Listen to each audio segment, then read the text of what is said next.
সালমান শাহ নিশ্চয়ই এতগুলো বছর হয়ে গেছে পৃথিবীর মায়া ত্যাগ করে চলে গেছেন। সালমান শাহর মৃত্যুর রহস্যের সেই বিষয়টি যেন এখনো কাটছে না। সালমান ভক্তরা, কোটি কোটি ভক্তরা যেন কোনোভাবেই মেনে নিতে পারছে না এই মহানায়ক, স্বপ্নের নায়ককে। ঠিক এই মুহূর্তে আজকে 19শে মে 2025 আমরা এই মুহূর্তে দাঁড়িয়ে আছি বাংলা চলচ্চিত্রের শিল্পী সমিতির যে কার্যালয়টি রয়েছে, ঠিক শিল্পী সমিতির সন্নিকটে, অর্থাৎ সামনের করিডোরতে আমরা আছি এবং একটি ফেস্টুন হাতে নিয়ে দাঁড়িয়ে আছেন অনেকগুলো মানুষ। আপনার মনে প্রশ্ন জাগতে পারে এরা কারা? হ্যাঁ, তারাই জীবিত করে রেখেছেন, তারাই অমর করে রেখেছেন এতগুলো বছর সালমান শাহকে। 19শে মে আজ ছিল সালমান শাহর জন্য অনেক বিশেষ একটি দিন। হ্যাঁ, সালমান শাহকে নিয়ে আজ ছিল আদালতে শুনানির তারিখ, কিন্তু তার পরিবারের পক্ষ থেকে কেউ আদালতে উপস্থিত হতে পারেনি। তবে উপস্থিত হতে পেরেছিল সালমান শাহর ভক্তরা।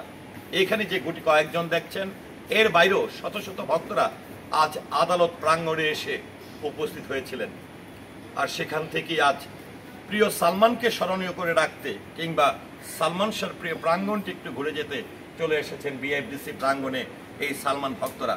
অবশ্যই আমি আমার শিল্পী সমিতির পক্ষ থেকে, যেহেতু সালমান শাহর মতন একজন ক্ষণজন্ম চিত্রনায়ক আবার দ্বিতীয়বারের মতন আসবে না, তাকে স্মরণীয় করে যারা রেখেছেন, যারা অমর করে রেখেছেন, যারা শ্রদ্ধাভরে স্মরণ করছেন, তাদেরকে অবশ্যই আমাদের শিল্পী সমাজের পক্ষ থেকে ধন্যবাদ এবং কৃতজ্ঞতা জানাতে হয়।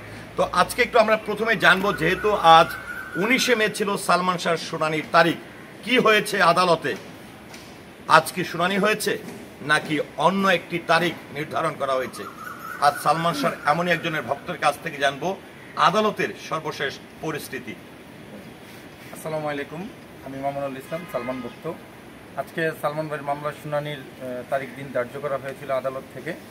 আজকে আমাদের মা নীলা চৌধুরী, সালমান ভাইয়ের মা নীলা চৌধুরী, উনি লন্ডন বসবাস করার কারণে আসতে পারে নাই, যার জন্য আমাদের অ্যাডভোকেট ফারুক সাহেব সেই মামলাটা শুনানির জন্য 1 মাস সময় চেয়েছেন।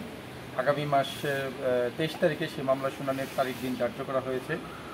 আমরা আপনাদের কাছে, আমাদের শ্রদ্ধেয় শিল্পীদের কাছে বলতে চাই যে আপনাদের কলিগ ছিলেন, কারোর বন্ধু, কারোর ভাই, কারোর কাছের মানুষ, কাউকে অনেক সহযোগিতা করার গল্প শুনি আপনাদের মুখ থেকেই। অনেকে বিশ্বাস করেন সালমান শাহ ভাইকে হত্যা করে আমাদের সাথে, ভক্তদের সাথে একাত্মতা পোষণ করেন। আর যারা নাকি ধূম্রজালের মধ্যে আছেন যে আসলে এটা রহস্যজনক মৃত্যু, আপনারা আমাদের সাথে দাঁড়ান এবং সালমান ভাইয়ের মৃত্যুর রহস্য বের করার জন্য প্রতিবাদ জানান। সবাই আমাদেরকে সহযোগিতা করেন। আমরা কোথাও যদি দাঁড়াই আপনাদের সহযোগিতা কামনা করি যে সঠিক রহস্যটা বের হয়ে যেন আসে। আপনারা অবশ্যই আমাদের মতো চান যে সালমান বাংলাদেশ একজন ক্ষণজন্ম নায়ক, মৃত্যুর এত বছর পরেও তার এত ভক্ত, তারা কেন এত ভক্ত হলো, বা এই রহস্যটা তো আপনারাও জানতে চান। আমাদের সাথে একতা পোষণ করবেন, আপনাদের প্রতি শ্রদ্ধা সম্মান জানিয়ে বলছি।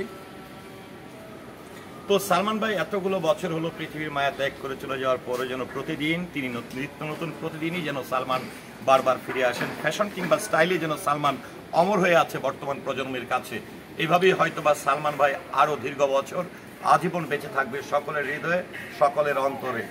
সালমান অমর, সালমান স্বপ্নের নায়ক, স্বপ্নের মাঝেই যেন বারবার ফিরে আসেন। আর অবশ্যই আগামী 23শে জুন সালমান ভাইয়ের এই যে মামলাটি রয়েছে, মামলার শুনানির দিন ধার্য করা হয়েছে। অবশ্যই আমরা আশাবাদী এবং সরকারের সুদৃষ্টি কামনা করছি। সালমানের মৃত্যুটির রহস্য কি, অবশ্যই সরকার সঠিকভাবে উদ্ঘাটন করবেন। সারা দেশের সালমান ভক্তদেরকে আমি আমার পক্ষ থেকে একজন ক্ষুদ্র শিল্পী হিসাবে সেলুট জানাই, সবসময় সালমান ভাইকে স্মরণীয় করে রাখার জন্য। ধন্যবাদ। আমরা সবাই সালমান হত্যার বিচার চাই, সবাই বলি একসাথে, সবাই আমরা সালমান হত্যার বিচার চাই।